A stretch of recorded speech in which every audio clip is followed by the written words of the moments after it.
তো hello guys, good morning. ওঙ্কারিত ব্লগে তোমাদের সবাইকে স্বাগত। মহালয়ার সকালে সবাইকে জানাই শুভ সকাল। তো নিয়ে চলে এলাম নতুন একটা ব্লগ ভিডিও নিয়ে। তো আজকে সারাদিনটা কেমন হতে চলেছে সব কিছু তোমাদের সাথে শেয়ার করব। প্লিজ ব্লগটা কন্টিনিউ দেখতে থাকো। আর আমি এই সবে মাত্র উঠলাম, এখন বাজে 7:30। এখন থেকে আমি আমার ব্লগ স্টার্ট করছি। প্লিজ কন্টিনিউ ভিডিওটা দেখতে থাকো।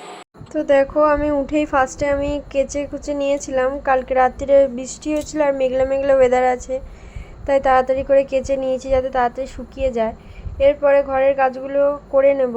তো তোমাদের দাদাভাই ওই ঘরে পড়ছিল আর আমি মেয়ে ঘুমোচ্ছিল আর আমি কাজগুলো সেরে নিচ্ছি। কাকিমারা তো নেই কেউ বাড়িতে, তাই জন্য তাড়াতাড়ি উঠে করে নিচ্ছি। মহালয়ার দিনে মহালয়া আমরা দেখা হয়নি আর কি, আগে দেখতাম, ভালো লাগতো।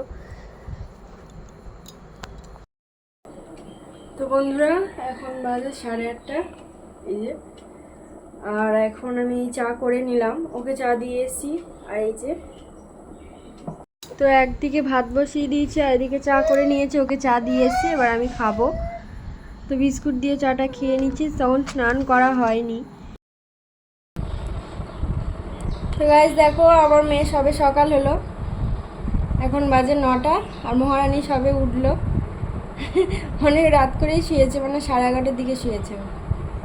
ঘুমাবে না, শুধু খেলবে পাপার সাথে, তাই জন্য। আর দেখো কি করছে, হাই কর, গুড মর্নিং করে, আপ আপ আপ, তোমাদের সবাইকে আপ করছে। তো এবারে স্নান করে নিলাম। এই যে স্নান করে ঠাকুরকে খেতেও দিয়ে দিয়েছি। তো দেখো গাইস, আমার মেয়েকে রেডি করিয়ে দিলাম, যাচ্ছে এখন পুজো দিতে।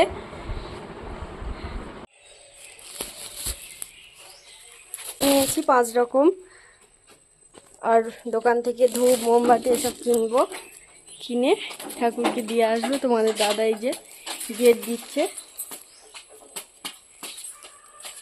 আমরা 3 জনে বেরিয়ে পড়লাম, বাড়িতে কেউ নেই, তাই বাইরে মেন গেটে তালা দিয়ে দিলাম। আর কাছেই মন্দিরটা, একজনের বাড়িতে মন্দির।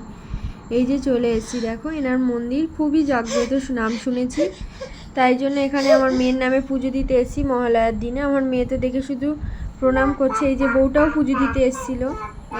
মা,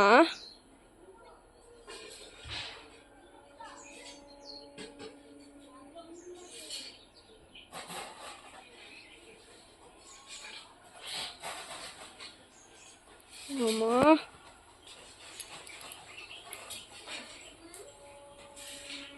তো দেখো একটা নতুন ঠাকুর দেখলাম। এটা কি ঠাকুর আমি ঠিক জানি না, তবে তোমরা যদি জেনে থাকো একটু কমেন্ট করে জানিও। এখানে এসেই আমি ফার্স্ট ঠাকুরগুলো দেখছি। তোমাদের দাদাভাই প্রণাম করছে আর আমার মেয়েও প্রণাম করছে। আর বাতাসা দিয়েছিল নিচে খেতেও, নিচ থেকে সেটা ঘুরিয়ে খাচ্ছে দেখো। তো মার ফটোটা আমি নিতে পারিনি, অন্ধকার ছিল, আলোটা জ্বলেনি। তো অন্ধকার ছিল বলে মুখটা ভালো করে আসছিল না, তাও চেষ্টা করেছি। আর এদিকে বাইরে থেকে আমি পরোটা নিয়ে চলে এসেছি। যেহেতু আমার কাজবাজগুলো সব কমপ্লিট হয়ে গেছিলো, তাই ভাবলাম মেয়েকে নিয়ে একটু সাইকেল চালানো যাক। তো বন্ধুরা, যাচ্ছি এখন বিকেলে আরেকটা মন্দিরে পুজো দিতে, মানে আমার স্টেশনের কাছে যে নাট মন্দিরটা আছে সেটাই পুজো দেব। এই যে আমি বেরিয়ে গেছি রেডি হয়ে, আর এই যে ব্যাগ নিচের মধ্যে জল টল আছে, মিষ্টি কিনে নিয়ে যাব ওখানে মন্দিরে পুজো দিতে। চলো যাওয়া যাক। আর যে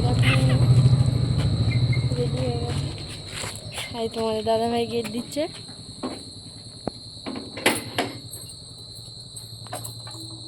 হাই করো।